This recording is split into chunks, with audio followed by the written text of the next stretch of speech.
আপনি যদি একটু লক্ষ্য করেন সূরা আল ইমরানের 19 নম্বর আয়াত, আল্লাহ বলছে এ শিয়া সুন্নি চিশতি সাবেরি তরিকত হাকিকত মারিফত শরীয়ত চরমনে আট্রসি ফুরফুরা মাইজভান্ডারি অলিভ টিলিপ জৈনপুরি সালাফি আহলে হাদিস, তাদের কাছে কোরআনুল কারীম স্পষ্ট হয়ে আসার পরেও তারা কোরআনকে প্রত্যাখ্যান করেছে নিজেদের দ্বন্দ্বের কারণে।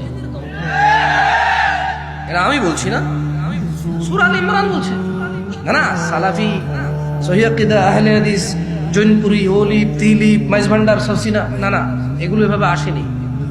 সূরা আল ইমরানের 19 নম্বর আয়াতটা খোলেন না। আপনার এলাকায় কি কোরআন কি নাই নাকি? তো ভুল বললে ধরে দিবেন, আমাকে সংশোধন করে দেবেন।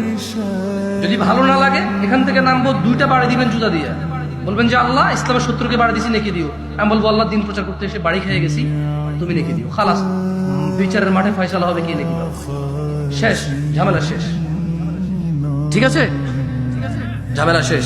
আপনার রাগ থাকলে মিটাই নেবেন, ভুল বলবে ধরে দেবেন। সূরা আল ইমরান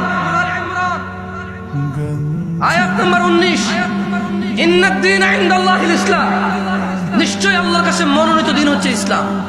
ওয়া মাখতালাফাল্লাযীনা উতুল কিতাব, এদের কাছে এই যে কোরআনুল কারীম কিতাব আসছে, এরা ইখতিলাফ করছে, বিদ্বেষ করছে, এটাকে প্রত্যাখ্যান করছে। কেন?